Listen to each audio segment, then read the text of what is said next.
E olha que eu nem achei, na verdade, que eu estaria aqui. De verdade. Milagres existem, porque peguei uma gripe do cão, eu vim gripado lá de Termas de Ibirá, de repente a minha voz fechou durante 2 dias. Aí ontem à noite eu já com a agenda dos meus convidados, já todos pré-marcados. Aí falei, e agora? E aí que a vida sempre nos surpreende, Deus também. Acordei melhor, quero pedir desculpas ao meu telespectador, ao seguidor, ao internauta, que a voz ainda está um pouco fanha, mas eu estou falando. A coisa mais importante da minha vida, que mantém vivo, que é a minha voz, voltou. Porque sem ela seria impossível estar aqui para entrevistar esse cara que eu já estou de olho já faz muito tempo, que aliás, quem gosta de arte, quem gosta de cinema, quem gosta de personagens reais das telas e desse Brasil que é um verdadeiro folclore brasileiro de personagens, de pessoas que fazem parte da nossa vida na televisão, no cinema e em livros. Falar desse pesquisador, desse xereta, porque para escrever livros a pessoa tem que ser xereta, a pessoa tem que gostar, a pessoa tem que amar. Xereta no sentido de entender aquele personagem que ele vai buscar. E eu cheguei até ele, eu descobri o nome dele, Rafael Spaca, por causa única e exclusivamente, primeiro, confesso, do quarteto, desse quarteto fantástico que sempre nos gera muita curiosidade, muita saudade, muita informação. E ainda mais num país onde parece que tem que se morrer para se valorizar. Mas em vida, o Rafael foi atrás dos Trapalhões, não somente dele, mas dos Trapalhões, e eu comecei a olhar e falei, caraca, por que esse cara gosta tanto dos Trapalhões? Por que ele fala tanto? Porque ele se tornou um pesquisador, uma voz ativa dos Trapalhões. Hoje, aqui no Geraldo Luiz TV, eu estou recebendo ele, esse fuçador Rafael Spaca. Como você tá, Rafa? Cara, que prazer te conhecer. Quase que eu não venho. Porra, que bom que deu certo, né? Você imagina? E essa distância é boa até para se tiver com vírus, já não passa para mim Não aqui. vai passar nada. Já tá. Se vocês vissem como eu estava domingo, eu falei, rapaz do céu. Mas está indo embora. Rafael, nós vamos falar a respeito dos seus livros, porque não é só de Trapalhões que a vida, né, como escritor, como autor, que ele fala sobre os Trapalhões. Aliás, ele lançou agora, recentemente, o quê? Há uma semana. Há uma semana. Há uma semana, esse livro que, para falar a respeito, gente, dá um close aqui, para falar a respeito da pornochanchada brasileira, nós temos tantas atrizes maravilhosas, tantas personagens, tantas mulheres fantásticas, né?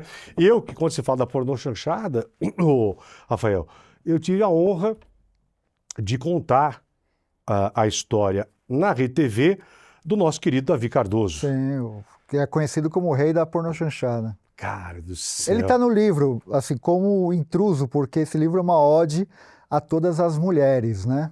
Então todas as grandes atrizes, sei lá, Nicole Puzzi, Mathilde Mastrange, essa galera toda tá ou com um depoimento ou com um texto contando um pouco da história delas. Bem, eu quero pedir ao meu filho, ao João Pedro, ou ao Fábio, eu não sei quem vai editar. Por exemplo, agora o Rafael já falou 2 nomes. É muito importante nós começarmos a ilustrar, tá, Fábio? Então, na hora que a gente for falar o nome, essas 2 atrizes que ele falou foram de uma importância gigantesca para a arte brasileira. Repete o nome delas, por favor. Tem assim, Nicole Puzzi, Mathilde Mastrange, Helena Ramos, vai contando aí, vou dar trabalho pro João, mas assim, são 70, quase 80 atrizes aí no livro. Quer dizer, quando se fala da pornochanchada brasileira, de atrizes que pisaram nesse palco e que fizeram...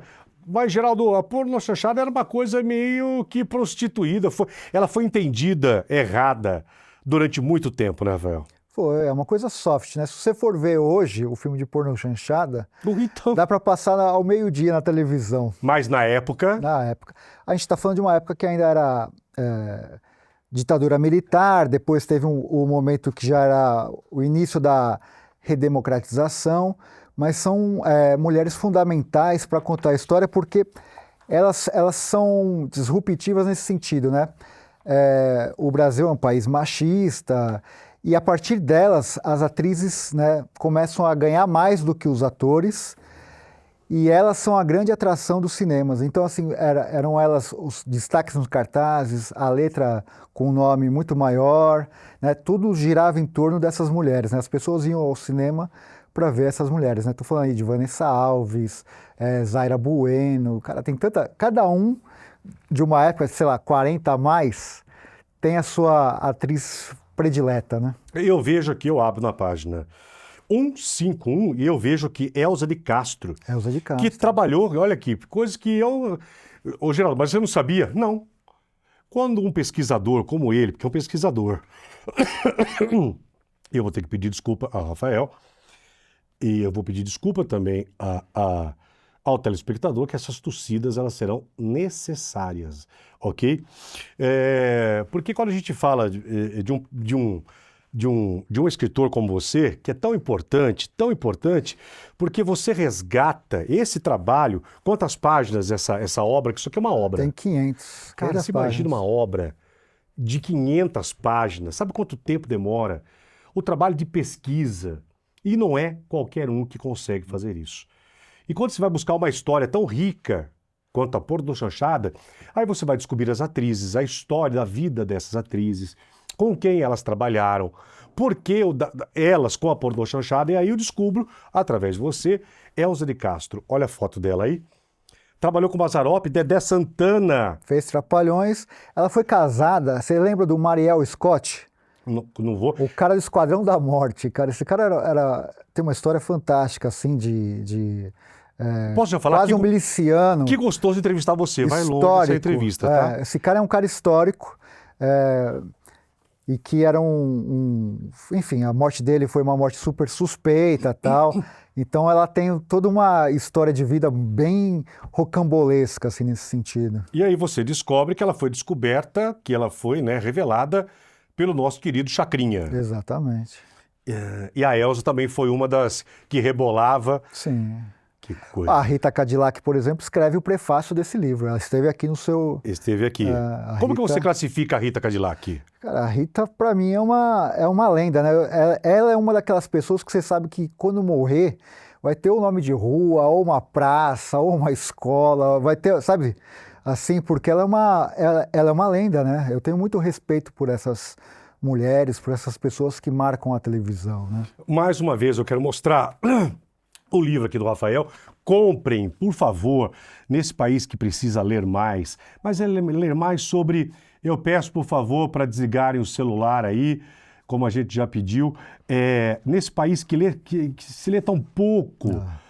isso aqui, gente, é conhecimento. Nós estamos falando sobre a Pornochanchada, sobre a cultura, sobre essas grandes atrizes brasileiras. Fala mais do livro, por favor. E a gente está falando de uma época, né? A Boca do Lixo talvez seja o único exemplo, assim, feito de indústria no cinema do Brasil, né? Porque a Rua do Triunfo, ela fica em frente à Estação da Luz, né? E ficava ali, de certa forma, num local muito estratégico, porque a gente está falando de uma época que os filmes eram em latas, né, em 35 milímetros, então eles tinham que ir por carroça até os vagões de trem para distribuir para todo o Brasil. É uma rua muito pequena, que ficavam praticamente todas as produtoras de São Paulo. Então lá estava o Davi Cardoso, o Massaíne até hoje está lá, que fez o filme Pelé Eterno.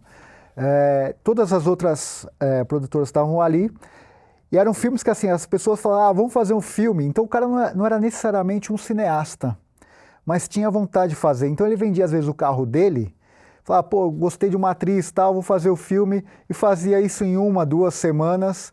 Por exemplo, Pagador de Promessas sai na Rua do Triunfo, é da Rua do Triunfo.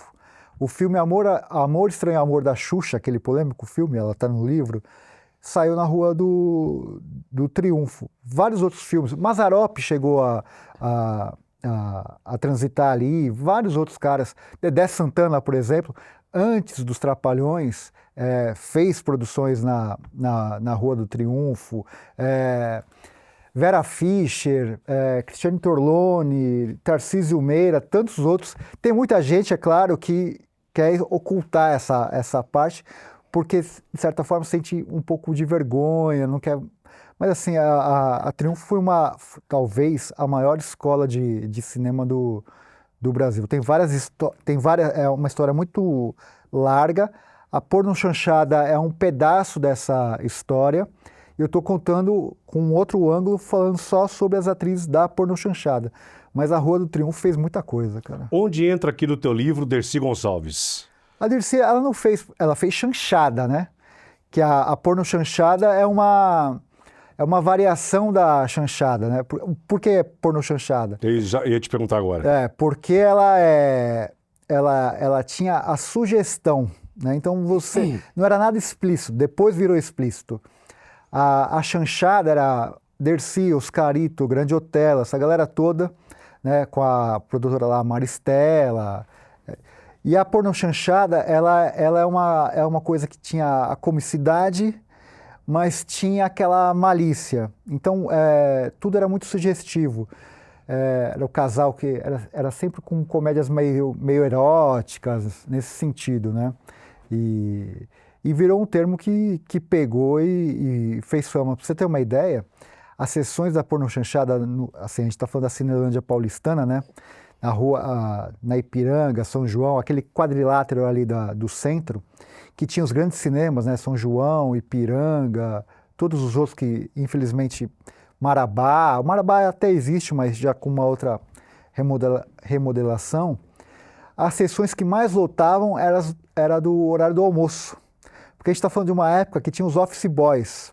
Então eles deixavam de almoçar para assistir os filmes de pornochanchada no cinema, né? Então eram coisas assim que as pessoas às vezes assistiam meio que envergonhadas, tal, porque queriam ver. A gente está falando de uma época que a pornografia não era tão acessível, as revistas masculinas eram difíceis, ainda não tinha o que tinha depois, né?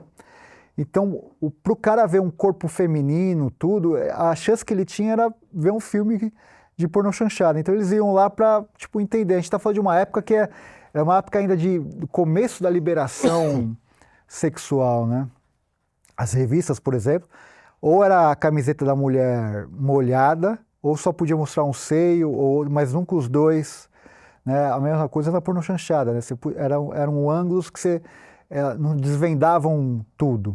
Depois que acaba a pornochanchada, entra o sexo explícito no cinema. Em 35mm também, mas aí é uma nova leva de atrizes, né? Nicole não faz, Matilde Mastrangelo não faz, mas entram outras atrizes que começam a fazer. Isso já com o fim da ditadura militar. Mas dura muito pouco tempo, por duas razões. Primeiro, a AIDS, né? Os atores que começam a fazer sexo explícito, boa parte começa a pegar AIDS e morrer de AIDS. E a chegada do videocassete, que as pessoas preferem alugar os filmes de sexo explícito do que ir no cinema se expor ali. E aí é o período que eu falo que é o mais curto e mais maldito da história do cinema nacional. Já falei, esse papo vai ser muito gostoso. E para você, que está agora aí, deve estar sendo nostálgico se você tem a minha idade, 55, ou tem seus 60 anos de idade. De 40 para mais, o cara já sabe o que a gente está falando aqui. Porque você fala, é tanto assunto que eu vou ter aqui com o Rafa, porque é o seguinte, quando você fala do cinema, do sexo explícito no cinema, em Limeira, onde eu morava, tinha o Cine Boa Vista, que era onde se passava os filmes eróticos de sexo explícito. E era a única forma realmente que a gente tinha, apesar que já tinha até a revista em banca, né? A Status, né? Mas assim, hoje com essa facilidade do clique, realmente nós participamos de um outro mundo, né, Rafael? E esses filmes de sexo explícito que eu estou falando eram feitos em 35mm, com diretor, com roteirista, com toda a cadeia produtiva do cinema, só que com explícito, né? Começa com Coisas Eróticas, que é um filme dirigido pelo Rafael Rossi, e isso estoura.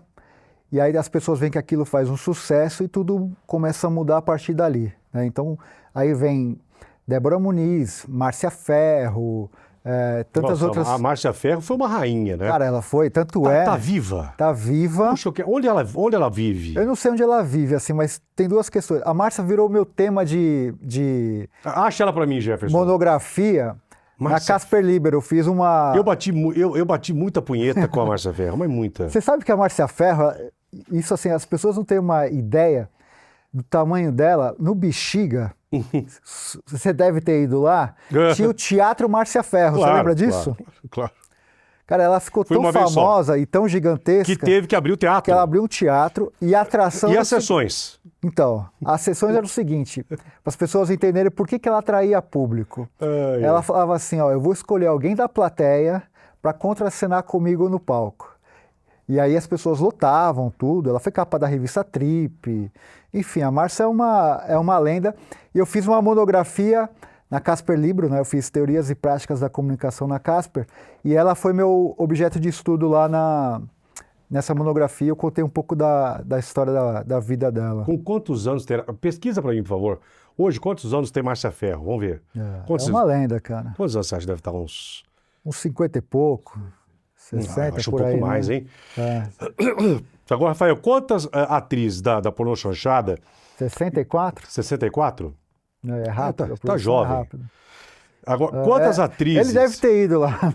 Muita gente. No Teatro Márcia Ferro. Quantas atrizes da pornô chanchada que depois pularam, saíram da pornô chanchada e conseguiram ir para televisão, migraram? Poucas, cara. Coloca aí Aldine Miller, a própria Nicole. Foram poucas por conta do preconceito, né, que tinha dessas atrizes que faziam isso. O que é uma grande tristeza, né? Porque eram todas atrizes com muito talento, com muito carisma, né? E a televisão não se valeu disso, né? Porque na época, muitas tomaram o nome na época de puta. Muitas, né? Eram taxadas de prostituta. Por quê? Porque fizeram pornô chanchada. Atriz de pornô chanchada, prostituta. Mas não tinha realmente isso. Só que elas pagaram esse preço, esse alto preço, depois que muitas não eram contratadas. Quando as novelas começaram a se tornar novelas, pouquíssimas conseguiram fazer novelas porque não tinha realmente esse respeito que a televisão não Elas eram enxergou. consideradas atrizes menores, né? Não tinha de certa forma, um respeito por esses profissionais que faziam televisão naquela época. O que é uma injustiça muito grande, né, com elas. O que te deixou mais feliz quando você finalizou, quando a gráfica entregou essa obra maravilhosa que eu vou começar já a ler hoje, da Rua do Triunfo, contando o dossiê das Musas da Boca? Cara, assim, toda vez que eu lanço o livro, o que me deixa feliz é quando ele está pronto, assim. Porque você sai daquele plano das ideias, né, sai do Word e vira uma coisa concreta, física, né? Daí você fala, cara, olha, eu não imaginava que ia ter 500 páginas, sabe? Por mais que você faça a revisão, tudo, é completamente diferente de você ver ele impresso, segurar na mão, né? E assim, eu tenho uma grande alegria porque foi editado pela editora Rua do Sabão, que é uma editora que eu sempre tive vontade de lançar livro. Tem o prefácio da Rita Cadillac, da Simone Spoladori, que fez uma série chamada Magnífica 70, que fala sobre as atrizes da Boca. Marcela Lorde, a Vanessa Gerbelli, que também escreveu a Orelha. E assim, é uma grande homenagem a todas essas atrizes que nunca ninguém falou, não tem um livro até hoje, né, não tinha até hoje, que falasse sobre elas, sabe? E o editor falou isso, uma coisa muito legal, que eu não tinha pensado nisso, que agora alguém se for falar sobre cinema, sobre mulher, sobre feminismo, sobre qualquer coisa, vai ter que obrigatoriamente consultar esse livro, porque essas mulheres foram um marco no audiovisual, na cultura, em tudo, né? E não tinha, até hoje não teve ninguém que olhasse com respeito e com carinho para elas, assim, como esse livro tá olhando. Eu acho que o pessoal da Globoplay logo vai começar a correr atrás. A Globoplay, ela é capaz, assim, uma vez eu fiz escrevi uma série sobre o Castor de Andrade, eles roubaram a minha ideia, é capaz de roubar também essa ideia aí. Mas aí não, aí tem que te convidar e você tem eles não convidam. Por que não? Cara, não sei. Assim, essa do Castor de Andrade, por exemplo, eu escrevi um projeto sobre o Castor, fiz uma reunião lá na Globoplay, adoraram tudo. Acho que menos de um ano depois eles fizeram a série. Vale o que está escrito. É isso? Não. Mas assim, tudo que eu escrevi e tal, mas não me contrataram, não fizeram nada. Então, assim, o Globoplay é um caso sério. Bem sério. Eu já vi algumas entrevistas, assim, suas, algumas falas. Você é um cara daquilo que você fala, que você acredita, de coragem, né? Eu não sei se é de coragem, cara, assim, mas eu falo, por exemplo, isso da Globo. Se você falar isso, você vai se queimar com a Globoplay, por exemplo. Pô, mas eles me deram uma rasteira gigantesca nesse caso do Castor de Andrade, né? Você entendeu como uma rasteira? É lógico, né? Eu faço lá a reunião, apresento o projeto, eles adoram o projeto e menos de um ano depois eles fazem uma série praticamente como eu idealizei, como eu formatei tudo, não é? Se fosse uma coincidência de eu não ter sido chamado, de o projeto não ter ido lá, tal, daí eu posso falar, tá, coincidência. Mas do jeito que foi uma rasteira. Como ela tá também sabotando o meu documentário dos Trapalhões. Que nós vamos... Calma que nós vamos chegar. Sabia que faz muito tempo que eu estava querendo te trazer, porque você me instiga. Quando eu comecei a te vestir como contador de histórias, primeira sempre coisa que eu vejo, sempre a seriedade de quem está por trás daquilo que se escreve, daquilo que se fala. Sempre. Qual que é a verdade que tem? E quando eu fui falar, por causa dos Trapalhões, Rafael, quando eu fui saber de você, eu conversei com dois colegas, pessoas que conhecem o meio, o raio-x das pessoas, quem é quem só está querendo meme, quem só está querendo corte, ou quem realmente está dentro da configuração da história, da pesquisa. E depois, fora do ar, posso até te falar, essas duas pessoas falaram muito bem de você. Falaram, olha, o Rafael, quando Então você... você encontrou as duas únicas. Quando você entrevistá-lo, você vai se surpreender. E você vai saber o porquê. Então vamos ver se até o final dessa minha entrevista com você, vamos continuar falando a respeito, pôr no chanchado para Jogo do Bicho. Quando você falou do Castor de Andrade, como um ex-repórter policial, a gente sabe muita coisa do Jogo do Bicho, né? O Jogo do Bicho que é a história do Brasil. Exato, você faz um raio-x do Brasil contando essa história. Então o Brasil tem várias histórias nela, né? Mas o Jogo do Bicho, cara, com a raiz dele, profunda, do Rio de Janeiro, ela é... Se a gente quer falar de milícia hoje, seria que deu lá atrás. Lá atrás, cara, imagina. E quando se fala de Castor de Andrade, esse personagem tão enigmático, tão carismático, poderoso, perigoso, o padrinho de tanta... Você sabe que o Castor apadrinhou muita coisa, né? Muita coisa, inclusive televisão, atores, artistas. Era um cara que, assim, ele foi tão esperto que ele tudo que é paixão nacional, ele estava envolvido. Ele pegava. Futebol com o Bangu, né? Então ele transformou o Bangu, que é um time pequeno, né, em vice-campeão brasileiro, né? Acho que em 85. Fez a final lá com o Curitiba, né, contratando grandes craques. Isso que eu ia te falar, contratando. Gente, nós estamos falando de um bicheiro tacando dinheiro e contratando quem ele queria jogar. Traz aqui pro time e tal. Mauro Galvão, vários caras geniais, assim, né? Ele era quase uma SAF, hoje, né, que fala tanto de SAF no futebol, lá naquela época. Estava envolvido com carnaval, né? Com a Imperatriz, com essa mise-en-scène artística, né? Então ele gostava desse meio dos artistas, tal. Então todo mundo pedia dinheiro para ele, estava ali no radar dele ali, né?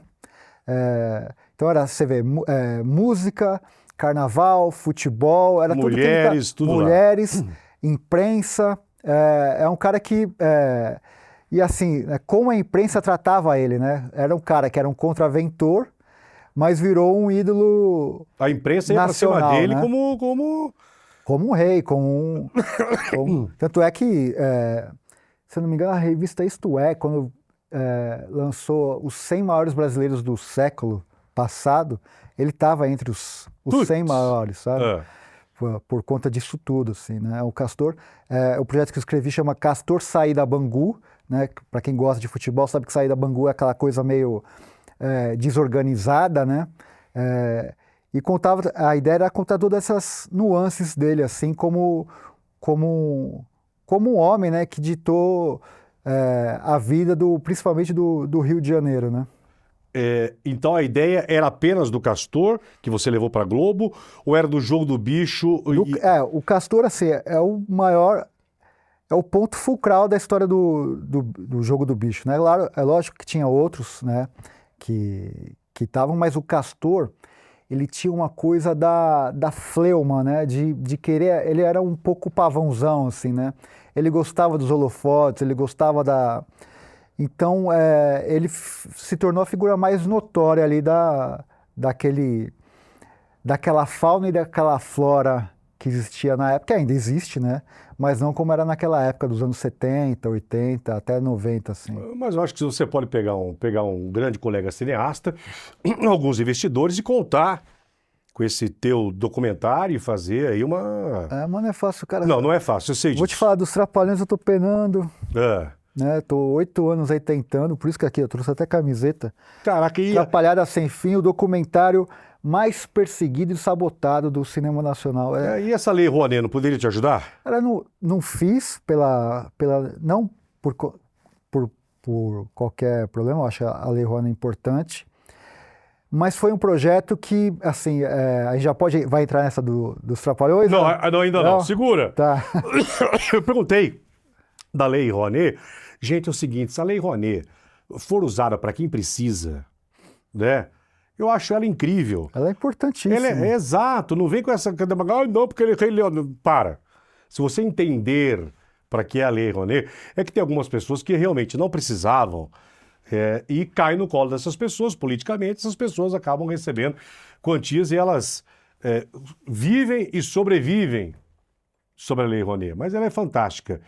Mas voltando a falar ainda a respeito, cara, eu quero dar muito valor para essa tua obra, do dossiê aqui dessas grandes atrizes. E você chegou a falar com as famílias de algumas delas?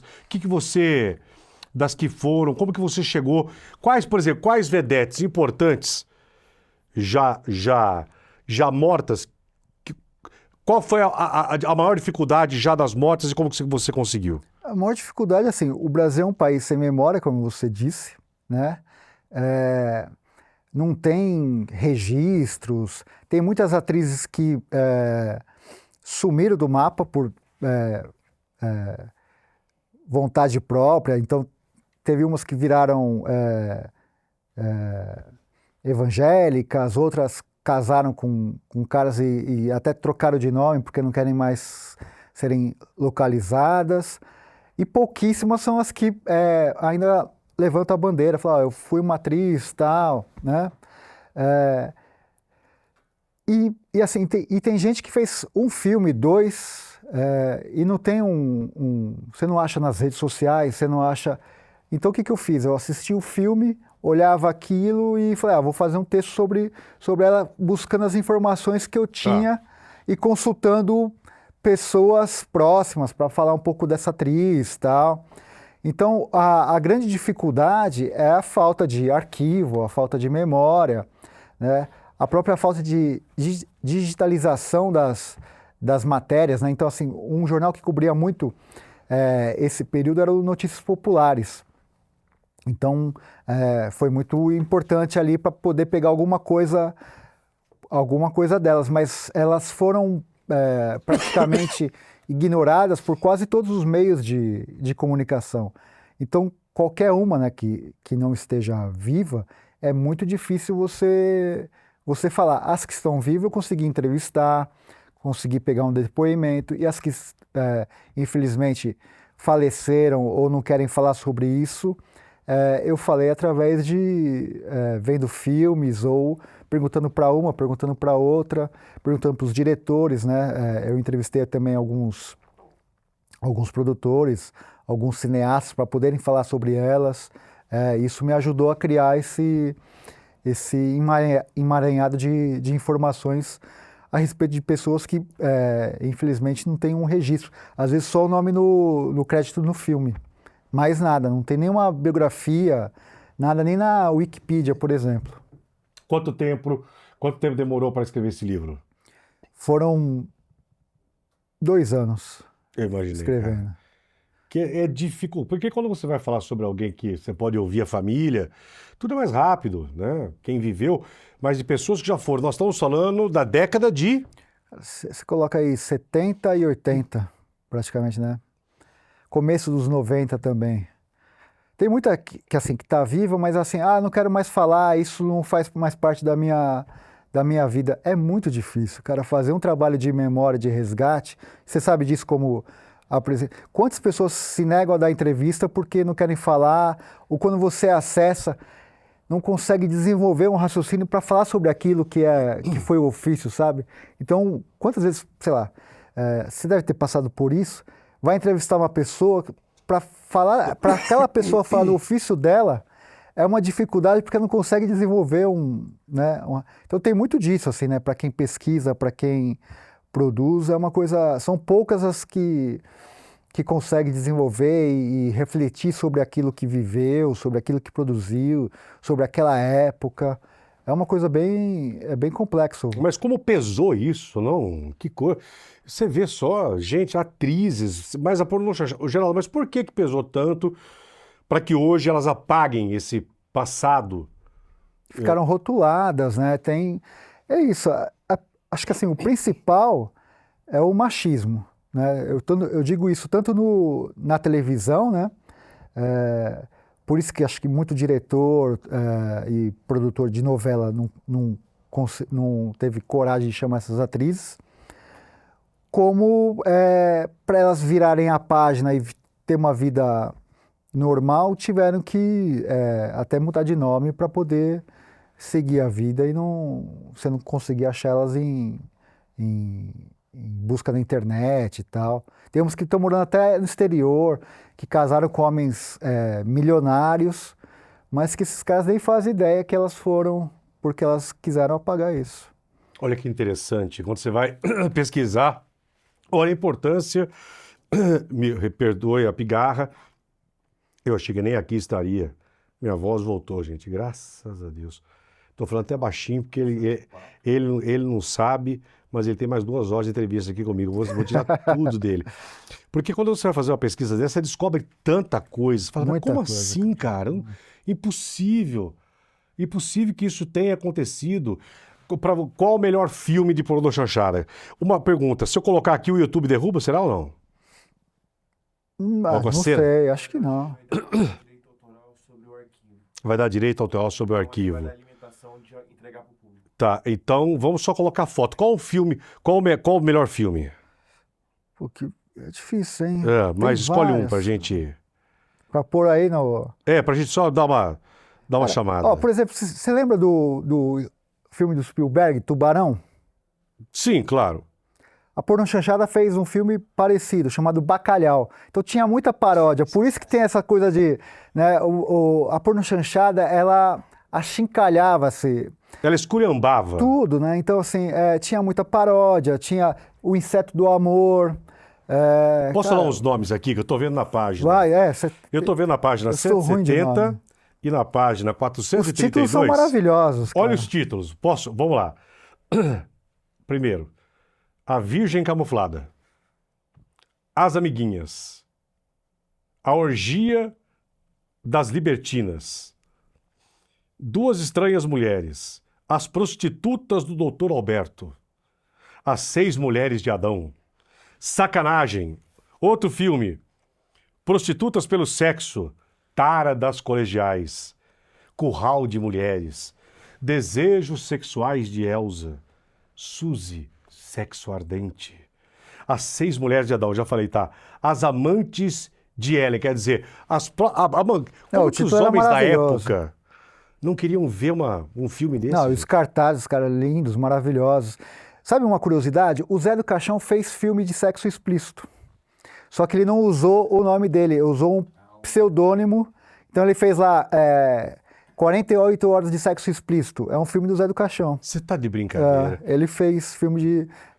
Pouca gente sabe disso, por exemplo, mas ele fez. Outros diretores usavam pseudônimo para fazer filme de sexo explícito. Mas o Mujica transando? Dirigindo. Tá bom. Já pensou?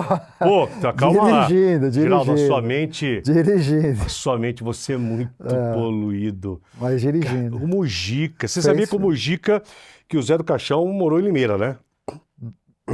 Sim. Morou em Limeira. Sim. Teve uma paixão violenta lá. Foi parar em Limeira por causa dessa mulher. Que ela falou assim, eu fico com você, mas eu moro no interior. Falou, onde você mora? Limeira. Foi pra lá. O amor é capaz de fazer essas coisas. Exatamente. Até com o Zé do Caixão. E você sabe que eu tive o prazer, eu acho que foi o último apresentador, Rafael, o Mujica já com uma dificuldade de falar, de fazer uma homenagem para ele ainda na Record, de contar a história dele, e a filha dele que me conduziu. Liz Vamp. Mas foi maravilhoso ter entrevistado ele e eu consegui, foi incrível. Ele cara, eu também entrevistei ele, conheci ele, fiz uma amostra em homenagem a ele na época que eu trabalhava no Sesc, chamada 70 Almas do Zé do Caixão. A gente montou um cemitério dentro do Sesc, ele foi lá, contou história para criança, se sentiu super homenageado. Eu acho que é isso, né? Se a gente puder homenagear em vida, é fundamental, né? Porque esses caras, a gente está falando aí, né, de pessoas, né? São 3 linhas que eu trabalhei assim para pesquisar, foi o Zé do Caixão, Boca do Lixo e Trapalhões. Se você olhar, são 3 que estão à margem, assim, né? Sofreram muito preconceito, principalmente da crítica especializada, né? O Mujica apanhou muito, Porno Chanchada apanhou muito e os Trapalhões apanharam muito também da imprensa. Então foram os 3, assim... Eu tenho simpatia por aqueles que estão sempre à margem, sabe? 2. Então, assim, quem é do o pessoal contra? não gosta, tal, assim... Eu não gosto, eu vou. Já ganha a minha simpatia. 2, por que você tá aqui? Então, assim, tipo, na música, o Odair José, Valdir, eu amo esses caras todos, sabe? Porque eu olho com muito carinho essa galera e falo, por que esses caras detonam tanto nesse... Daí eu olho assim e falo, esses caras são tão importantes para nossa identidade cultural, né? Se tudo isso aqui existe hoje, é porque essa gente...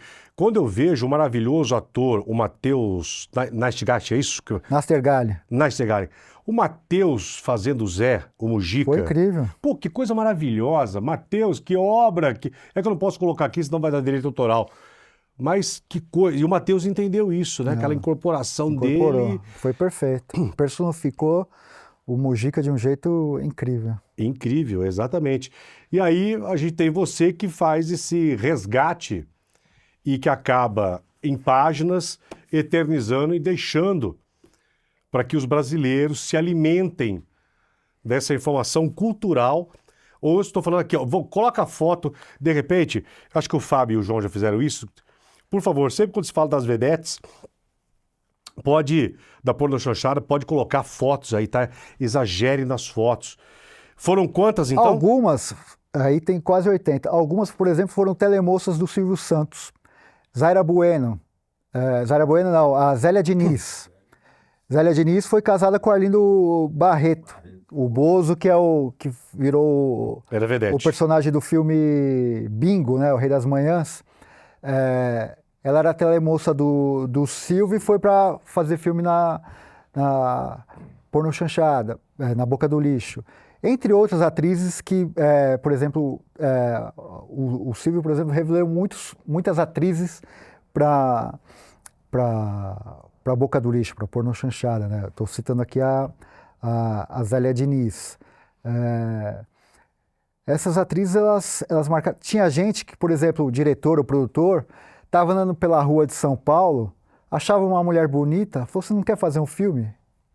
E faziam, sem curso, nada, mas às vezes viravam grandes atrizes, ou às vezes faziam só um filme ou outro, mas tinha muito disso, sabe? Essa questão da intuição, de uma coisa meio anárquica. Eu costumo brincar que é meio que uma geração beat, assim, sabe?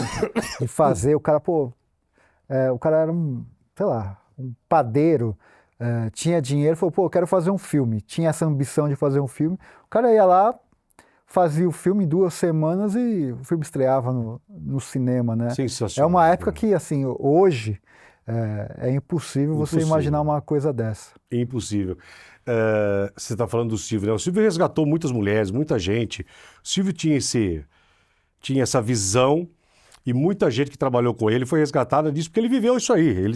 Ele circulava nessas ruas, né? Um cara que era na época que o artista tinha um contato direto com o público, né? Não ficava numa coisa, né, bolha, assim, tipo... Pode falar aqui? Pode, claro. Tipo o Luciano Huck, cara assim, pô, o cara fica num negócio assim, não tem contato com...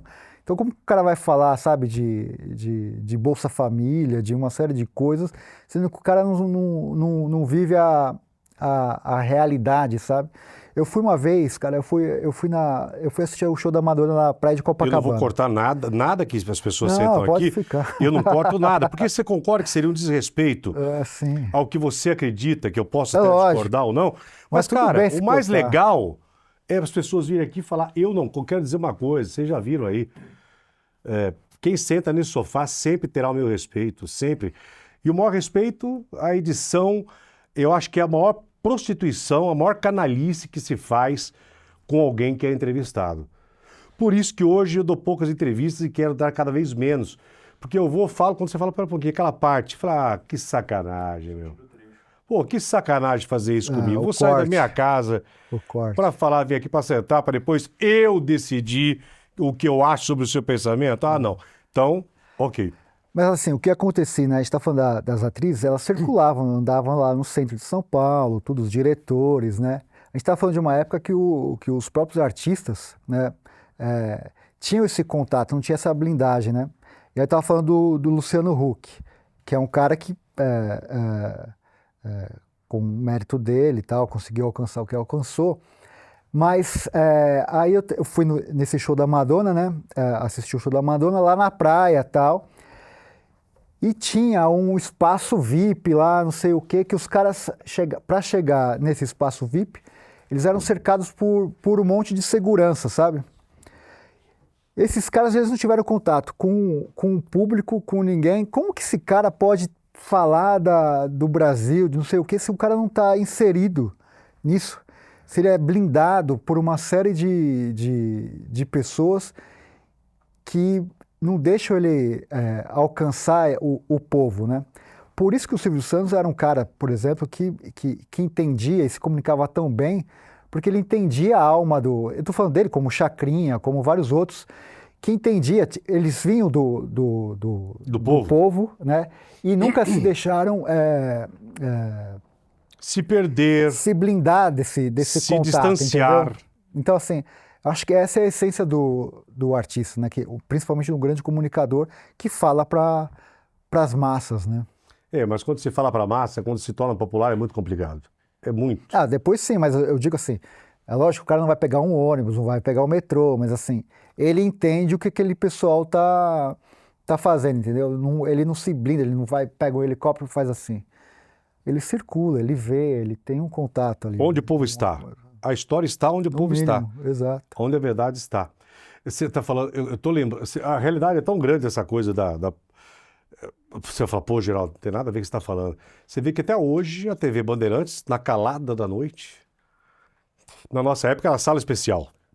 Cine Privé depois. Cine Privé. Passa o Cine Privé. O Cine Privé você tinha que assistir, assim, às vezes tinha uma televisão na casa, os pais iam dormir. Isso. Você colocava assim no volume mínimo. Se a porta abria, você desligava porque os seus pais não podiam ver que você estava vendo o Cine Privé, cara. Cine Privé. Olha que doideira que era. Hoje você no celular, era fácil. Você clica, hoje é bunda, hoje é tudo que você quer. Mas, gente, vou agora, Geraldo, o que você falou, Rafael, Cine Privé, sala especial. Emanuele, tá doido. Titiolina. O pessoal aqui não sabe, ninguém faz Titiolina? Titiolina, cara. Titiolina foi eleita. Você sabe que ela foi eleita. Foi política? Foi política. Tem uma história fantástica, Titiolina. Né? Quer contar? Pode ficar à vontade. É uma lenda, né, cara?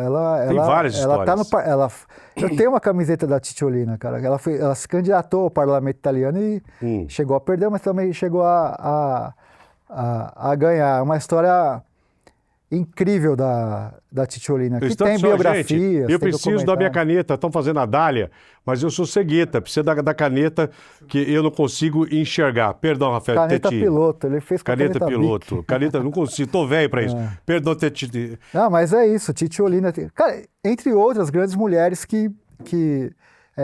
Linda Lovelace, cara, tem uma cinebiografia da Linda maravilhosa, cara, da Garganta Profunda, enfim. Garganta profunda. Lembra disso? O quê? Então, assim, são mulheres que têm que ser valorizadas e essas histórias têm que ser contadas sem qualquer preconceito, sem qualquer amarra. E isso aqui você consegue, exatamente. Eu acho que é isso que essa tua obra, que essas mais de 500 páginas, retratam. É realmente o registro dessas mulheres tão importantes. Tanto se fala hoje do feminismo, isso aqui, tá? Então Isso é feminismo puro. Cara. Puro. A coragem dessas mulheres, do que essas mulheres passaram. E naquela época não tinha bandeira para se defender, Não. mulheres, nada. Era cada uma por si, cara. E sem assessoria de imprensa, sem nada, é isso. Que é aquele negócio de preparação, né, para dar entrevista, elas não tinham nada disso, cara. Era tudo na pele mesmo. Mas muita gente que quis apagar isso da história do cinema e não da valorização. Eu vejo isso, da pornochanchada. O próprio Davi Cardoso falou, cara, que bom que você veio me falar aqui. Tudo bem que o Davi, mas o homem não teve... Mas o Davi deu emprego também e carregou mulheres que depois tiveram um peso gigantesco, que foram rotuladas. Mas atrizes, mas estavam com o Davi Cardoso, né, transaram com o Davi Cardoso e tomaram um nome durante décadas. Algumas até desapareceram porque não conseguiram se autossustentar num trabalho bacana que fizeram, mas que o mercado falou, não, prostituta. Tem nada de atriz aqui, não. É uma época muito, cara, assim, se você for ver pelo tempo histórico, né, foi ontem praticamente isso que a gente está falando, né, como era cruel esse meio, né, principalmente com as mulheres que fizeram filmes e foram rotuladas, né, como atrizes menores, vagabundas, prostitutas, enfim. É uma página muito triste. E tem muitos livros aí de cinema que até pulam essa fase do cinema nacional. Olha. Você fala de Retomada, fala de Chanchada, fala de Vera Cruz, fala de Mazzaropi, fala não sei o quê, cinema novo, cinema marginal, pô, e pula porno chanchada, assim, vários, por puro preconceito, né? Exatamente. Você fala, mas preconceito na arte, no próprio cinema nacional? Pois é. É o que mais tem, né? É o que mais, exatamente isso aí, Rafael, é o que mais tem, cara. Pô, tomara que esse livro seu venha a se ramificar de uma forma de audiovisual, cara, para o cinema, de alguma forma, de algum documentário, que se pega alguém e faz em cima disso, é sensacional. Adaptar. O que você levantou aqui... Isso viraria uma série bem legal falando sobre essas atrizes, sabe? Uma série. Contando, tipo, a história de cada uma delas, como que isso seria bacana. E tá aqui com você, tenho certeza que as chances aumentam. Eu espero, principalmente os cortes que o nosso maravilhoso Júnior vai fazer, porque hoje todo mundo tem pressa de ver, né? Essa nossa conversa. Calma que aqui a conversa é longa. Vocês querem cortar, vocês vão ver os cortes depois. Imagina, eu vou todo lado do Rafael aqui, vou extrair, vou ter que pegar tudo. Calma que nós vamos chegar nos Trapalhões. Calma. Aliás, a respeito dos Trapalhões, eu vou fazer uma pergunta para ele que acho que nunca ninguém fez. Mas eu vou fazer para o Rafael. Na hora que a gente entrar dentro desse assunto. Agora você falou da série, como que eu vibro, cara? Porque eu acho que essas séries inegável que a Globo faz tão bem, é uma coisa maravilhosa, a estrutura que eles têm. Imagina essa série lá, cara. Cara, eu acho assim, eu não me iludo, cara, assim, com a Globo, sabe? E aqui eu não sou nenhum hater da Globo, nada, mas assim, desde que eu comecei com isso, a pesquisar tudo, eu tenho 19 livros. A Globo nunca citou o meu trabalho, cara. Nunca citou, né? Ela faz programa especial sobre os Trapalhões, nunca me chamou. Um cara que tem 6 livros sobre os caras, uma dissertação de mestrado e agora uma tese de doutorado em andamento. Nunca me chamou para dar um depoimento sobre os Trapalhões, nunca. O Marcos Mion, ele chamou assim porque ele fez uma homenagem ao Renato Aragão. Agora essa recente. Que fui lá, critiquei, falei que não estava legal, tal. Ele me escreveu. Eu falei, cara, a chance que você tem agora é de fazer uma homenagem ao Dedé. Ele convidou o Dedé. Eu vi. Ele convidou o Dedé graças à minha indicação. E aí ele me agradeceu no final. Quem acompanhou a gravação falou, o Mion te citou, falou do seu documentário e tal. A Globo foi lá e cortou. Então, assim, eu duvido que a Globo faça. É mais fácil outras emissoras, outros streamings fazerem do que a Globo. Ainda bem que a gente tem mais opções hoje no mercado. Mas eu não sei por que essa resistência com o meu nome lá dentro, cara. Você sabe que às vezes é uma pessoa só. Sabia disso? Não sei se... Sabe, às vezes não é o grupo... Se tem uma lista lá que fala assim, ó, esse nome aqui não pode ser citado. Já teve isso em todas as televisões. Acho que isso não tem mais hoje, não. Eu não sei, porque tem um cara, eu não vou falar quem, é lógico, que trabalha lá, falou, pô, eu quero fazer uma matéria no jornal O Globo. Falou, ó, seu nome é vetado. Falou isso pra mim. Então eu acredito que tenha um lance nesse sentido, assim. Esse nome aqui não, esse aqui não sei o quê. Não sei. Porque, assim, eu não vejo razão de, quando se fala de Trapalhões, não me chamar para dar um depoimento, sabe? Ou de falar sobre pornô chanchado, sobre Zé do Caixão, o que for, não ter um depoimento. Não que isso me faça falta, mas eu faço essa reflexão, assim, por que não me chamam e chamam outras pessoas que, tipo, não tem nada a ver, sabe? Minuto de silêncio, agora deixa ele pensando aqui. Sim. Mas é isso. Sim, assim, um minuto de silêncio, exatamente. Eu vejo nesse sentido, assim, né? Que até como jornalista, isso para mim me assusta. Pode vir de seja de qualquer órgão, de qualquer grupo de comunicação. E principalmente quando se fala de um grupo de informação, de um grupo de comunicação, é essa coisa mais séria ainda, né? Que se fala de um cerceamento ou de alguma coisa. Ó, eu já fui, de verdade, já fui capa de todos os jornais. Todos. Todos já falaram sobre meus livros, sobre o documentário. O Grupo Globo nunca falou. Todas as emissoras abertas já falaram, menos a Globo. Jornais, todos, menos o Globo. Todos. Isso como autor desses livros, como escritor, te fere de alguma coisa? Te ofende? Não, eu acho que diz mais sobre eles do que sobre mim, entendeu? Cara, eu tenho muito orgulho do que eu conquistei, Cara, já fui 6 páginas na Veja, fui capa da Ilustrada, do Estadão, de tudo quanto é lugar. Mas me causa estranhamento, assim, por que esses caras nunca falaram, sabe? Domingo Espetacular já fez matéria, todas as emissoras abertas, programa Metrópolis, vários. Podcast nem se fala. Agora, eles nunca, né? E assim, não é que eu sou autoridade, nada, mas assim, eu tenho alguma coisa para acrescentar numa matéria, sabe? Não tem dúvida. E a prova disso começa aqui e agora. Vamos falar a respeito agora, deixa eu agora deixar o teu livro aqui do meu lado.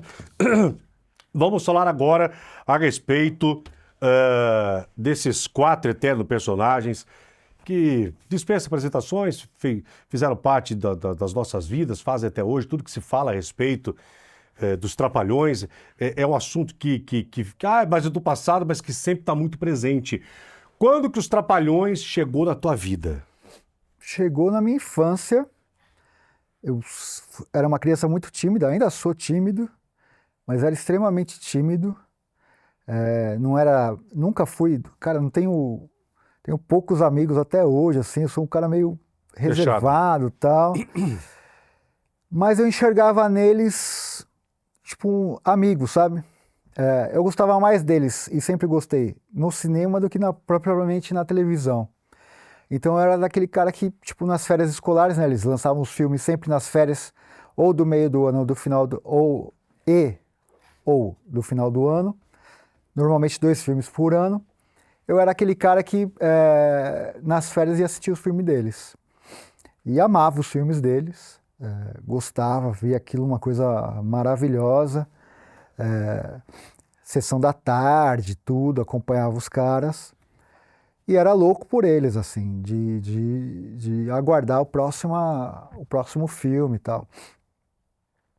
Ponto.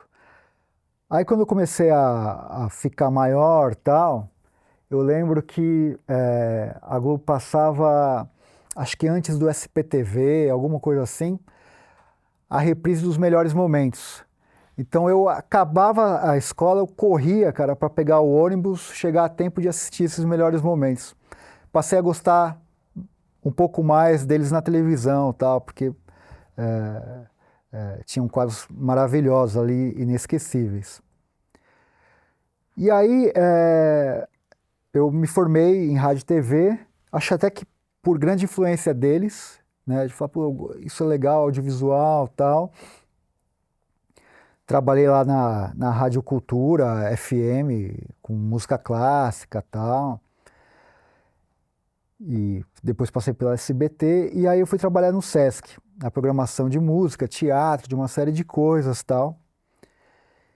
E eu ficava muito tempo ali, eu montava a programação, então eu que colocava ali, montava a programação da virada cultural, shows, peça de teatro, tal. Eu chegava cedo e saía muito tarde, eu saía só quando o artista ia embora. Então tinha um show, sei lá, da Zizi Posse. Eu só ia embora quando ela ia embora. Então eu chegava cedo e ficava muito tempo lá. Falei, cara, não tem mais o que fazer aqui. Falei, vou começar a escrever livro para matar esse tempo ocioso. E eu sentia muita falta que não tinha bibliografia a respeito dos Trapalhões. Eu achava aquilo um absurdo. O que eu comecei a fazer? Eu assistia os filmes e dava o pause ali nos créditos. Anotava o nome dos caras. Na época só tinha o Facebook. Então ia estar lá, puta, Geraldo Luiz fez câmera. Entrava em contato com o Geraldo, tentava achar o Geraldo Luiz no Facebook. Pô, achei. Geraldo, é o seguinte, tô querendo fazer um livro sobre os Trapalhões e tal, não sei o que, te entrevistava. Você conhece mais alguém, você mantém contato com alguém que trabalhou com você naquela época? Sempre, às vezes tem isso. Ah, tem um amigo meu tal. E um passava o contato pro outro, eu ia caçando tal. E fiz meu primeiro livro assim, chamado Cinema dos Trapalhões por quem fez e por quem viu. Eu entrevistei 132 pessoas que trabalharam com os caras no cinema. De Contra-Regra, entrevistei nesse livro o Renato Aragão e o Dedé. No ano de? Isso foi 2000, eu produzi esse livro entre 2012 e 2016. Tá. Né? Entrevistei o Roberto Guilherme, o Sargento Pincel, entrevistei uma galera e tal, mas eu queria sempre entrevistar, a minha prioridade é a galera dos bastidores. Então, diretor, produtor, roteirista, figurinista. Esse livro fez muito sucesso. Muito sucesso. Eu lancei em São Paulo, lancei no Rio. Falei, cara, aqui tem um interesse represado pelos Trapalhões. Falei, agora eu vou fazer o segundo livro. E a pergunta, entrevistando essa grande família de 132 profissionais que trabalharam diretamente. Sim. Que uma figurinista, cara, figurinista direto com a pessoa. Não é só deixar a roupa no cabide lá, nada. Maquiador, tudo. Maquiador, a pessoa acompanha, a pessoa está no set, acompanha a filmagem. Quando a câmera desliga, né? Então tá tudo aquilo lá. O que mais te... Você fala assim, pô, Geraldo, dessas 137 pessoas, foi-me revelado para cá... Claro que cada personagem é um ser humano,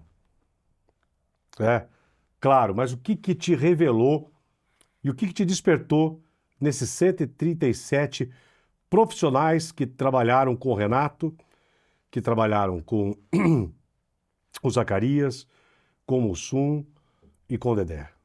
Cara, a magia daquilo, assim, eu entendi assim, sabe aquele mundo mágico do cinema? Como que isso se produzia, assim, né? O que mais falava, assim, de como que as filmagens eram leves, eram engraçadas, que o mais engraçado sempre estava no off do que propriamente no filme, né? Então, de muita brincadeira, de muita irreverência, de muita leveza nas filmagens. Como o roteiro não era uma coisa necessariamente seguida à risca, tinha muita margem para improvisação. Ele dava uma diretriz, mas a intuição, né? A gente está falando de 4 não atores, né? Mas eles tinham aquele entendimento da cena, tudo, de como era o audiovisual naquela época, de como que era o Brasil naquela época, de como que era o fazer cinematográfico naquela época, né? Então muita coisa era feita assim, o cara tinha uma ideia, puta, vamos trabalhar com isso, e fazia aquilo, sabe? Como que encaixavam elementos que davam um ornamento interessante para aquele filme. E a gente está falando de um grupo que chegou a ter 7 das 10 maiores bilheterias do cinema nacional. Isso é uma coisa absurda o que eles fizeram, como que eles mobilizavam as famílias, né? Como que eles se conectavam com o Brasil, né? O Chico Anísio, eu sempre falo isso, Chico Anísio e Jô Soares, eles faziam piadas que você tinha que ter um mínimo de repertório, às vezes, para entender aquilo. Porque eram referências, às vezes, de política internacional, Tinha que pensar para rir. de noticiário do Brasil, de economia e tal. Os Trapalhões, o cara que era ignorante, o cara que era intelectual, entendia o que esses caras... Eles se comunicavam de um jeito muito, muito especial. E isso era pela crítica especializada, isso era uma coisa que não era muito bem aceita. Você olha as críticas naquela época dos filmes dos Trapalhões, cara, é tudo crítica muito pesada. Por exemplo? Que o filme era ruim, que não prestava, que aquilo era um lixo comercial. Tem uma entrevista que eu fiz com José Alvarenga, dirigiu acho que uns 6 filmes dos Trapalhões. Ele conta que ele leu uma crítica e ficou muito chateado com aquela crítica. E aí alguém da família dele falou, faz o seguinte, vai disfarçado no cinema e sente o que o povo está falando do seu filme. Ele fez isso, ele foi no cinema e os caras rindo, se divertindo, amando. Falou, o que importa? É aqui ou é aqui? E aí ele entendeu. Falou, cara, para quem que eu faço? É para crítica ou é para... Né? Então tem muito disso. Né? Eu sei que você também sofreu, várias pessoas sofrem com crítica, e como é difícil aquilo. Mas vem cá, e a gente, às vezes a gente se pega... Quantas vezes assim você faz um post, tem 99% de elogio, mas tem uma pessoa te criticando e você se afeta por aquele comentário em detrimento do... E isso é um erro, né? Porque sempre tem um espírito de porco, sempre tem alguém que não vai sempre gostar. Sempre vai ter um idiota. Né? Sempre. Mas assim, por que você está ali? Porque o povo está irmanado com você ali, você se comunicou. Então eles fizeram muito isso assim com o Brasil, né? Tem gente que não é da geração dos Trapalhões, mas sabe quem foram os 4, fala coisas que são dos 4, ou acontece alguma coisa errada ou atrapalhada, se refere aos Trapalhões, putz, esse cara podia ser dos Trapalhões, não sei o quê, isso aqui... Então, assim, até hoje, eles estão nessa memória afetiva do Brasil, né? E isso é uma coisa fantástica que poucas pessoas conseguem e conseguiram fazer. O gosto, ele é muito subjetivo, né? Então, você pode falar que um é melhor, e isso é uma coisa que é normal, porque cada um tem uma referência, cada um tem uma cultura, tem uma baliza que te fala, para mim isso aqui é melhor. Isso é no futebol, tem gente que prefere Messi, tem gente que prefere Cristiano Ronaldo, Neymar, é gosto. Mas assim, eu falo que os Trapalhões foram o maior grupo de humor do mundo. Do mundo. Chaplin não fez o que os Trapalhões fizeram, Gordo e Magro não fez. Ia falar Gordo e Magro. Não fez. Os Três Patetas não fizeram, ninguém fez. Os caras fizeram sucesso na televisão, no circo, no cinema, nas histórias em quadrinhos, na música, em todo lugar que eles fizeram sucesso. Por muito tempo, em várias plataformas, em várias linguagens, em várias mídias. O Chico Anísio não conseguiu fazer isso, Jô Soares não conseguiu fazer isso, Oscarito não fez isso, Mazzaropi não fez isso, Cacete Planeta não fez isso, Pânico não fez isso, ninguém fez o que os Trapalhões fizeram. Ninguém fez. Esses caras de fora não fizeram. Assim, eles são o maior grupo de humor do mundo, quer queira ou não. Você pode gostar ou não, mas você tem que considerar a importância desses caras como agentes da cultura brasileira. Quando você foi estudar sobre os Trapalhões, o que você, na separação, o que você descobriu na sua pesquisa quando o grupo se separou? Aquele choque, né? Que aquilo virou uma notícia... Foi como se... Assim, eu falo isso brincando... quem viveu isso, né, quando os Beatles anunciaram a separação, foi mais ou menos os Trapalhões. O que aconteceu? O Renato Aragão, ele sempre ganhou mais que os outros três. O contrato dele na Globo, os quatro eram CLT, recebiam um salário fixo da Globo. O Renato sempre teve um salário muito maior. Isso desde que ele negociou a ida dele para a Globo com o Boni. Eles eram da Tupi. O Boni nunca quis os Trapalhões na Globo. Ele nunca gostou, achava um humor rasteiro, tudo, mas ele foi obrigado a contratar os Trapalhões porque os Trapalhões incomodavam a Globo na audiência. A Globo sempre teve essa estratégia de enfraquecer a concorrência. O Renato falou assim, ó, tudo bem, eu vou para a Globo, mas uma das cláusulas é que eu tenho que estar no ar em 2 semanas. Ele foi lá e assinou, né, e foi o que foi. Os filmes dos Trapalhões, ele tinha uma porcentagem assim, muito, mas muito maior que os outros três. Contrato de publicidade, apresentações em circo, o Renato sempre ganhou muito. Por isso que o Renato virou milionário e os outros três ficaram ricos. Tem uma diferença entre rico e milionário. Né? Por exemplo, a gente está agora aí na época da Copa do Mundo. A seleção brasileira treinou na Granja Comari. O Renato Aragão comprou a Granja Comari da família Guingli e depois vendeu para a CBF. Então, para você ter uma ideia como que o Renato... Uma das causas da separação foi essa questão da Granja Comari. O Renato sempre teve... é um artista popular, mas ele sempre teve a vaidade de ser reconhecido pela crítica. Então, o que ele fez? Quando que você descobriu isso do Renato? Pesquisando. Né? Porque assim, você fala assim... Você sabia dos Trapalhões, não sabia nada. Quando você pesquisa, você não faz ideia do que é o seu objeto de pesquisa. Você só faz ideia quando você começa a entrevistar e pesquisar. O sonho do Renato era ser capa da revista Veja. Esse era o sonho dele. A revista Veja, naquela época, era uma revista super conceituada, era a maior revista semanal do país, vendia milhões de... E se esperava, você sabe disso? Qual que vai ser a capa? Não, era uma Qual que vai ser a capa do domingo? Então ele tinha essa vaidade de ser capa da Veja. Ele não estava conseguindo porque, por mais que fizesse sucesso e tal, a Veja não abraçava ele. E ele falou assim, eu preciso arrumar uma estratégia para entrar para a Veja. O que ele faz? Primeiro que ele compra a Granja Comari, né, e começa a investir nos filmes e tal. E essa preocupação dele de agradar o público é notória muito no filme Os Trapalhões no Alto da Compadecida. Que ele faz um filme que ele contrata o Roberto Farias. O Roberto Farias dirigiu os filmes do Roberto Carlos no cinema, enfim, era um grande diretor. E faz aquele filme para agradar a crítica. Então ele contrata o Raul Cortez. O Ariano Suassuna fala que foi a melhor adaptação da obra dele, o filme dos Trapalhões no Alto da Compadecida.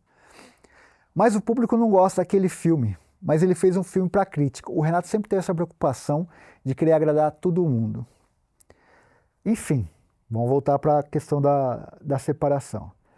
Ele compra a Granja Comari, ele fala, puta, aqui acho que eu vou ser capa da Veja. E finalmente ele consegue ser a capa da Veja. A capa da Veja, isso está no filme do Mussum. Eles não me deram crédito, mas tá lá. sai assim, Renato Aragão, o grande palhaço do Brasil. Isso em julho de 83. Dedé, Mussum e Zacarias leem aquela matéria, são 6 páginas. A Veja coloca só em uma linha, Dedé, Mussum e Zacarias. A Veja fala, ó, Renato Aragão tem a Granja Comari, comprou da família Gingli. Tá lá com a produtora dele, a RA Produções, uma coisa que ele estava pensando em fazer até produções internacionais e tal. O Mussum, aí que tá a diferença. No filme do Mussum, fala que foi o Dedé. O Mussum que mobiliza eles, fala assim, ó, vamos se separar. Porque ele tá milionário, a gente tá bem de vida, mas não tá como ele tá. Olha o que ele tem e a gente não tem. O Mussum é o grande agente dessa rebeldia aí e convence Dedé e Zacarias a se separar. Isso chega no ouvido do Renato. O Renato é vaidoso. Fala, cara, eu não vou chegar e vou falar assim para eles... Fiquem. Não, tipo, sabe aquele marido traído? Não quero ser o último a... Falando, eu vou me antecipar esse movimento. Então ele marca uma coletiva no Teatro Fênix, onde a Globo gravava os Trapalhões. Que é aquela foto que estão eles tem sentados? Tem os 4, E aí o Renato fala, uma coletiva, tá, eu chamo os 3 e fala, ó, é o seguinte, a gente tá se separando. Mas marcou a coletiva sem eles saberem que... Sem eles saberem qual que era o tema, a pauta. Daí eles ficam os 3 com uma cara de pastel. Falam, é o seguinte, a gente separou. E aí separar, a Globo não sabe o que fazer com a separação. O Boni não conseguia mediar aquilo. E aí o programa ele começa a ser reprisado, depois tem um programa chamado A Festa é Nossa, que aloca lá o Mussum, Dedé e Zacarias. O Renato, nesse momento, pensa em chamar a Regina Casé, Sérgio Malandro e a Zilda Cardoso, que faz, lembra da Catifunda? Sim. Para ocupar o lugar dos 3. Falou, não quero mais trabalhar com eles 3, e pensa nesses 3 nomes como substitutos do Dedé, Mussum e Zacarias. Ele, naquele momento, ele estava fazendo um filme chamado Os Trapalhões na Arca de Noé. O Vitor Lustosa, que era o roteirista desse filme, fala, Renato, ferrou. Eu fiz o roteiro aqui pensando nesses 4 personagens, né? Em vocês 4. O Renato fala assim, não tem problema. No lugar do Dedé, você coloca um cachorro. No lugar do Mussum, você coloca um macaco. E no lugar do Zacarias, você coloca um viado. Percebeu a analogia que ele fez dos animais com os outros 3? O Vitor se espanta com aquilo, né? Fala, cara, como assim e tal?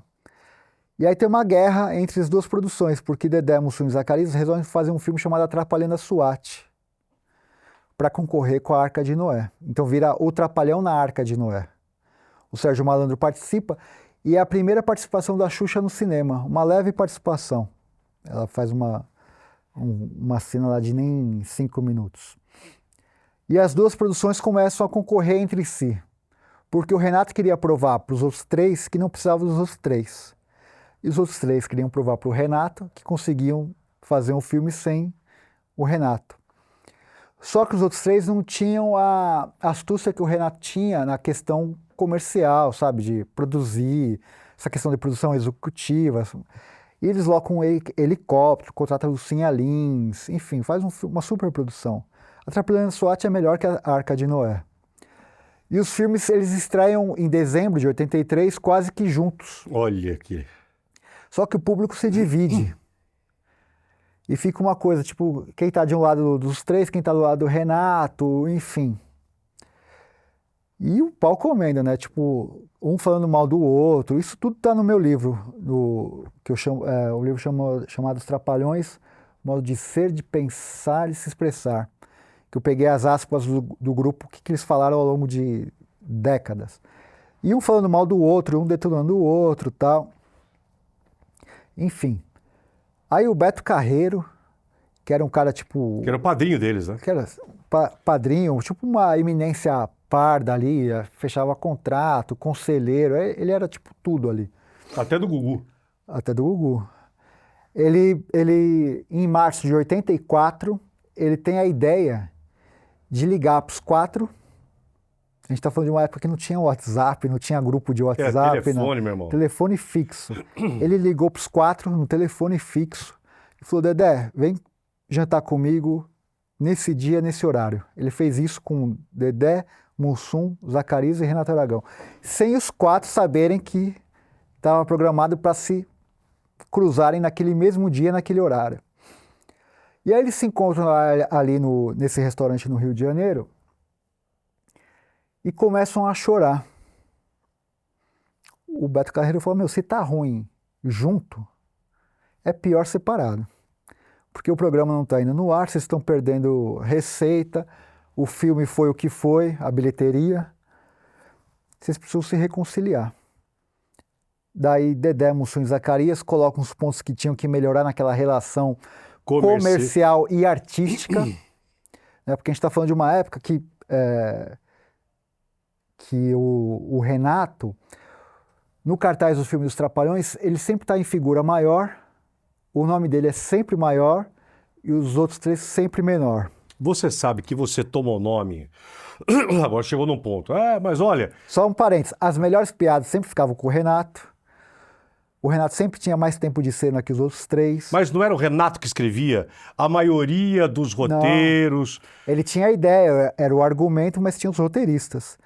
O Renato sempre foi um cara, desde a época da TV Tupi, que pegava as melhores piadas para ele. Sempre.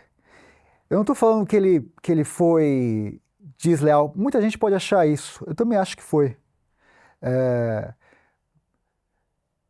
E também não foi muito generoso com os outros 3, sabe?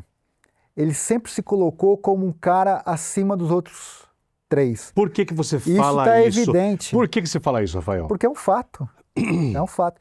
Você vai colocar aí os cartazes. Se você olhar, sempre o nome do Renato tá em maior escala, em maior fonte, maior tamanho. A figura dele sempre está em maior do que os outros 3, em todos os cartazes, todos. Mesmo depois dessa reconciliação, sempre. Ele sempre ganhou mais, as melhores piadas sempre eram deles. Tudo era sempre, ele sempre se colocou como o maior. Eu, como fã, eu entendi os 4 como uma unidade. Falei, puta, é igual Beatles aqui, de novo, fazendo essa analogia. 4 ali. Se sair um, pra mim... Manca. Acabou. Tanto é que pra mim, quando o Zacarias morre, acabou os Trapalhões. Pra você, quem era o mais engraçado? Então, eu enxergava como uma unidade. 4, eu gostava dos 4, ver os 4 juntos, sabe? Entendia aquilo como uma trupe, um grupo único, né? Só que o Renato sempre se colocou como acima. Por isso que ele virou o que virou. Tipo, Milionários, os outros 3 ricos. Posso te perguntar? O personagem dele não cresceu tanto, do Renato, do Didi, que ele não passou a ser... Eu estou falando para um pesquisador estudioso dos Trapalhões, que é ele. Eu estou como telespectador, estou como fã. A figura do Didi não passou a ser, dentro do quarteto, dessa força conjunta, mas ele não passou a ser o super-herói preferido da história, o super-herói dos 4, ou da piada. Ele forçou para ser isso, mas assim, se você perguntar, é que eu nunca fiz uma pesquisa científica, oficial, mas o que eu mais ouço é assim, o meu preferido era Zacarias e Mussum, a maioria. A maioria. O Dedé sempre fala, é o cara mais sem graça, mas ele tinha uma função ali muito específica e era fundamental de ser escada para os outros 3 brilharem. E ele assume isso, ele assume. Fala. E ser escada é uma coisa muito difícil. Completamente difícil. Extremamente. E pouca gente valoriza. Mas assim, então não, ele não tinha essa predominância no gosto. O que eu sinto até hoje é muita gente falando que ou preferia Zacarias ou preferia Mussum. O preferido, olha isso, a maioria, o povo fala pra você que é o Mussum? Fala, muita gente fala, quando morreu o Zacarias, acabou, quando morreu o Mussum, acabou. Eu vejo quando o Zacarias falece em 90, por AIDS, o que também quase ninguém fala, é um tema tabu. E eles tentam criar várias fórmulas de programa ali. Os Trapalhões, como a gente conhecia, passa a ser outra coisa após a morte do Zacarias. Eles fazem aquelas bobajadas lá de Vila Vintém, Agência Trapa Tudo, uma série de coisas que foram grandes equívocos, que fizeram até sucesso, porque naquela época a Globo desligada dava audiência, mas já não era a mesma coisa, né? Tanto é que não prolongou muito e em 94, 95 acabou. Quando você fala que o Zacarias, você sabe que esse assunto da doença dele não é que não é um tabu, algo proibido. Quando você foi pesquisar sobre os Trapalhões, você conseguiu também essa informação da doença do Zacarias? Consegui. Cara, eu entrevistei um ex-namorado dele, né? E todas as pessoas que trabalharam com o Zacarias confirmam que ele era bissexual, tá? E que ele morreu de AIDS. A Globo quis pagar o tratamento dele, né? Naquela época não existia um tratamento, nada eficaz, mas assim, sugeriu a ele um tratamento nos Estados Unidos, que era o que tinha na época de mais avançado, moderno, né? Até hoje não tem cura, né? Tem remédios, tem coisas que controlam tudo, mas era uma sentença de morte aquilo, né? Você fala, tô com AIDS, a pessoa já sabia que ia morrer. E aí ele faz o último filme chamado Uma Escola Atrapalhada, já muito magro, o Zacarias. É a última aparição dele, assim, na tela. E em março de 90 sai aquele plantão lá da Globo anunciando a morte dele. Nunca ninguém falou, a Globo falou que ele morreu de AIDS, né? Porque era um tabu falar daquilo, um ídolo infantil, tal. Mas todo mundo sabia que era por conta disso, da AIDS. E as pessoas que eu entrevistei, que conviveram com eles, falam disso, falam da questão de que ele era um cara que era espírita, né? Então ele tentou fazer um tratamento seguindo a crença dele e tal, e infelizmente não deu certo e foi uma grande perda, né? Quando se fala da sua ligação com os Trapalhões, é inegável que você é um entendedor, que você é um grande pesquisador, que você, quando se fala dos Trapalhões, não tem como pular o teu nome ou querer te tirar dessa história de pesquisa. E você sabe que você é amado e odiado pelos fãs. Tem gente que te adora, eu já ouvi. Tem gente que te odeia, a prova vai ser os cortes, tem gente que vai falar, e como jornalista é inegável a sua importância para o estudo do que representa esse grupo para o humor brasileiro, para a história da TV brasileira, a história do cinema brasileiro, enfim, inegável. Mas por que ama você ou odeia?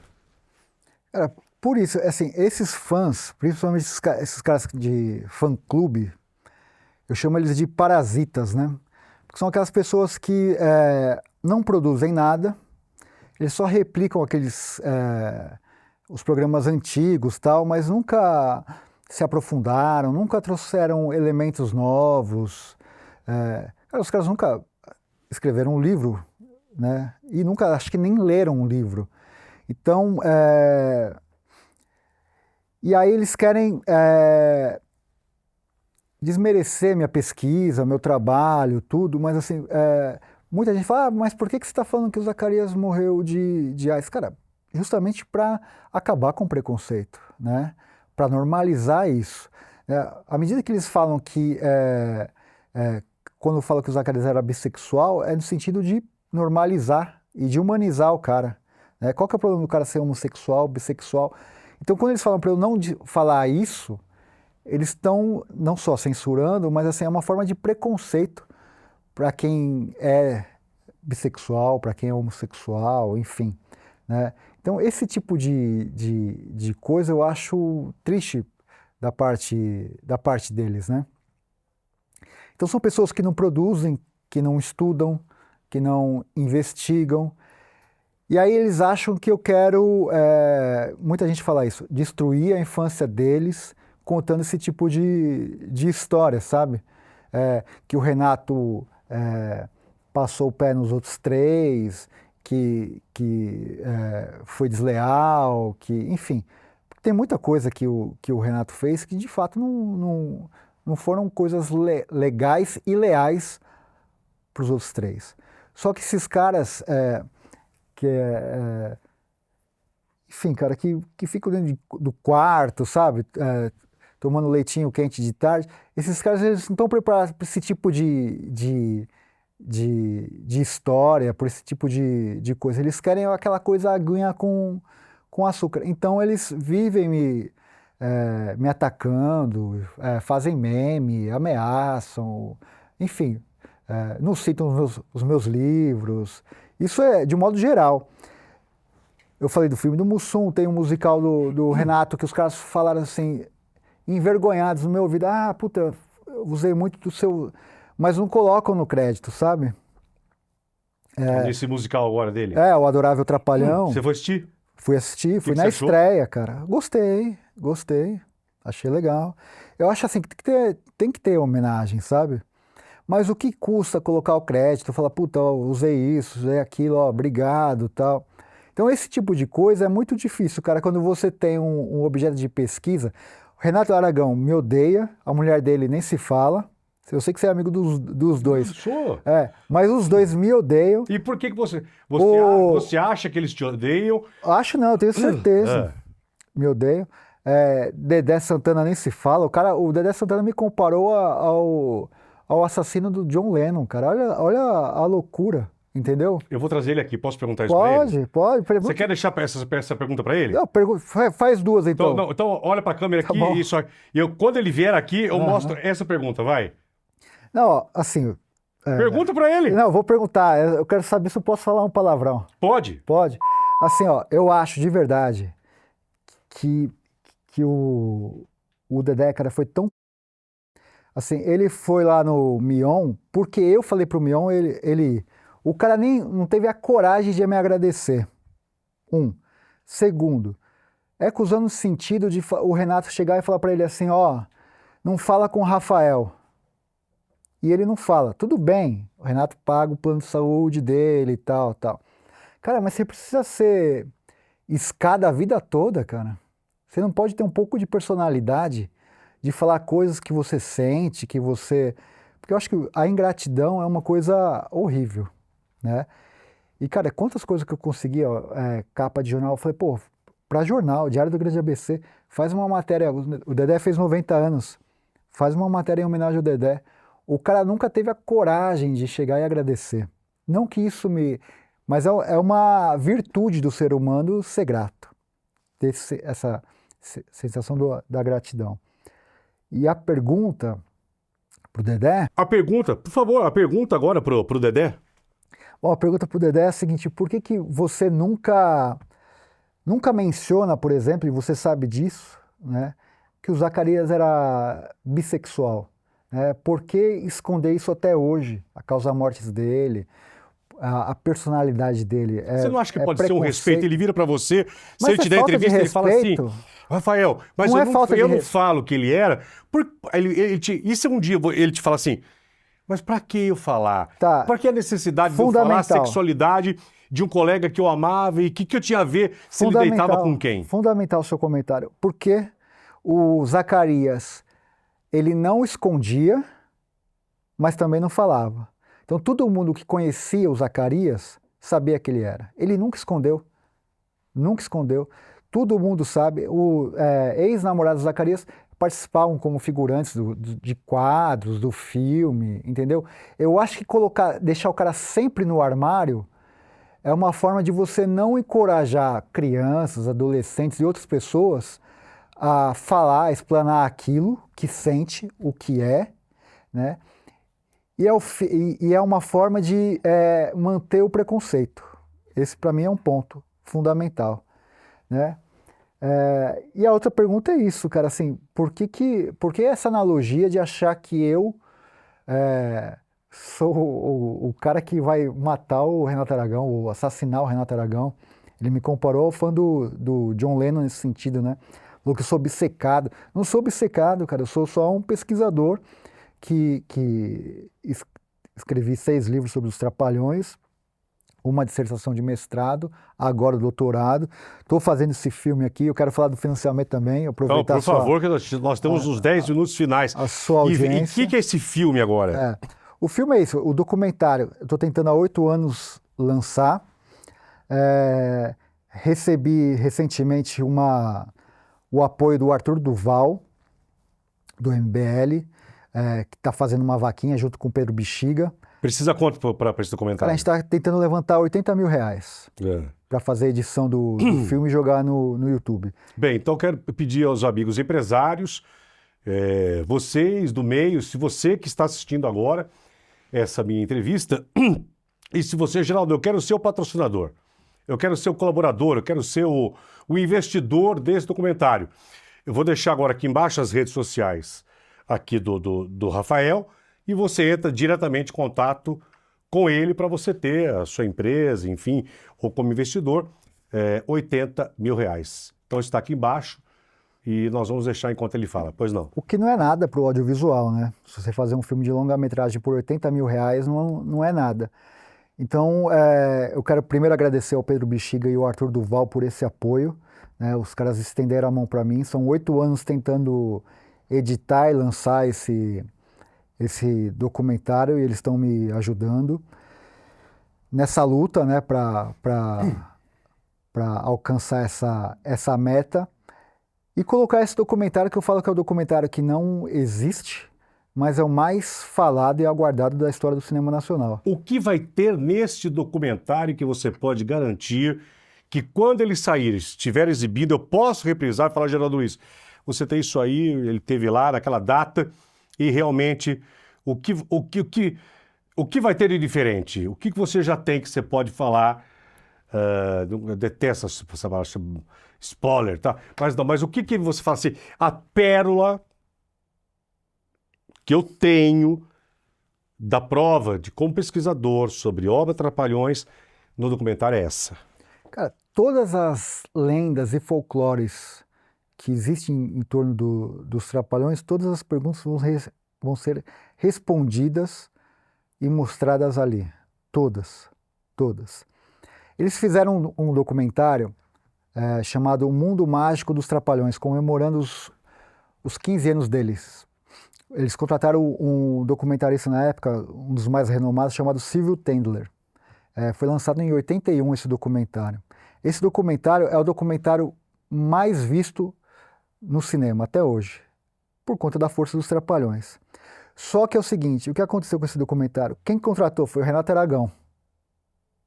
Então o cara não conseguiu fazer um documentário que não fosse chapa branca. Esse não, o meu.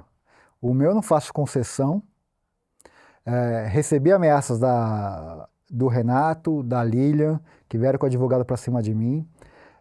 Não recuei, sempre enfrentei eles. E ele responde todas as perguntas que Renato, Dedé, Lilian querem esconder, entendeu? Só que é o seguinte, não é um documentário para cancelar os caras, ao contrário, é uma forma de humanizar os caras, entendeu? De mostrar que num grupo há divergências, há alegrias, há brigas, há tudo, tem tudo. É uma história, não é uma história linear, né? A vida ela é errática e acho que essa é a graça da vida, né? De você mostrar seus altos e baixos. Então, o Renato sempre quis controlar a narrativa, de mostrar tudo, uma história imaculada, né? Sem qualquer erro, sem qualquer contorno. E a minha ideia é mostrar, como diria Nelson Rodrigues, a vida como ela é. Mostrar que a história ela está cheia de nuances, está cheia de coisas, né? Como os documentários gringos fazem, com muita competência, mostrar todas as ambivalências da vida, sabe? Acho que isso que é o maior trunfo do meu documentário, mostrar num caráter extremamente jornalístico, porque eu vi pessoas que trabalharam com os caras, que viveram com os caras, né, que não tem como refutar qualquer informação ali.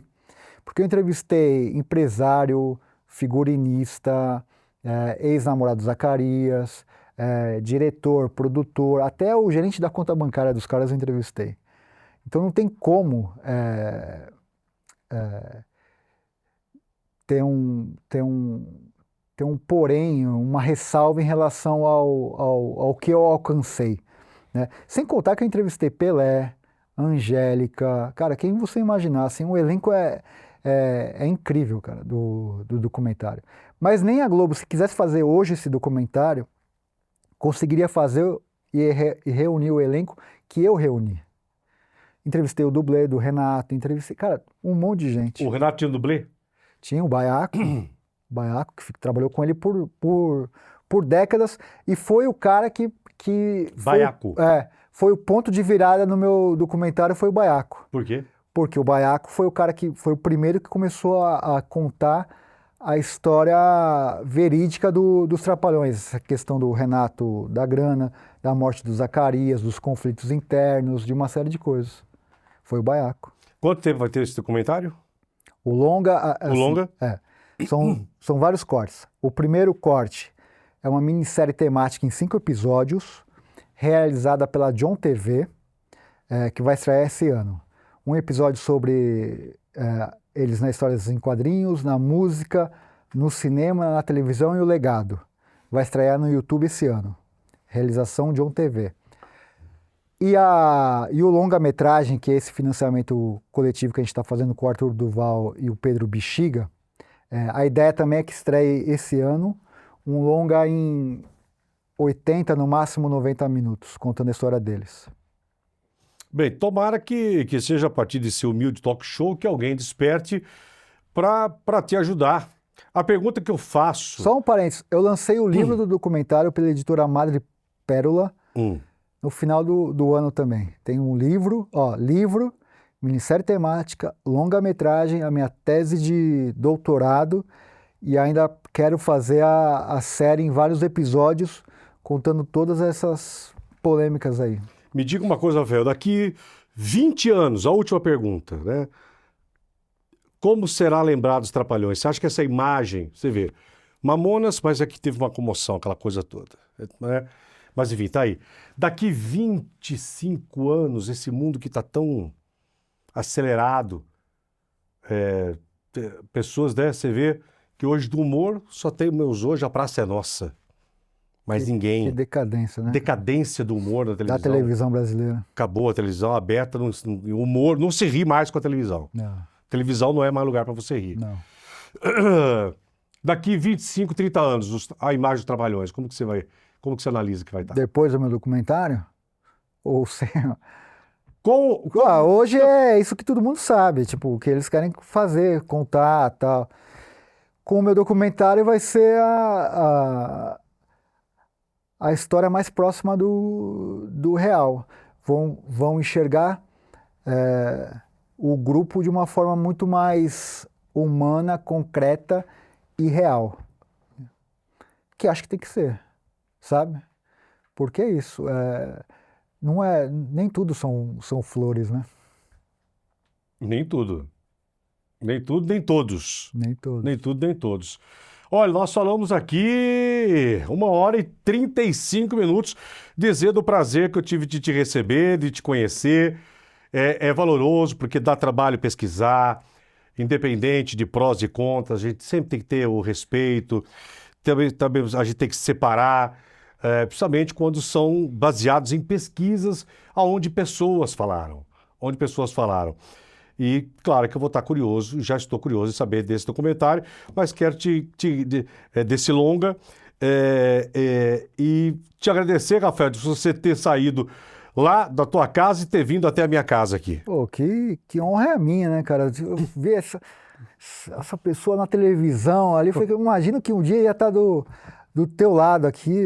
Você é um grande comunicador, né? A gente citou aí Silvio Santos, Chacrinha, entre outros. Você está nessa galeria, né? Sou um contador de história. E para mim é uma... Cara, eu agradeço principalmente aos Trapalhões que me levaram a conhecer você, é um privilégio estar aqui. Obrigado. Nada será cortado.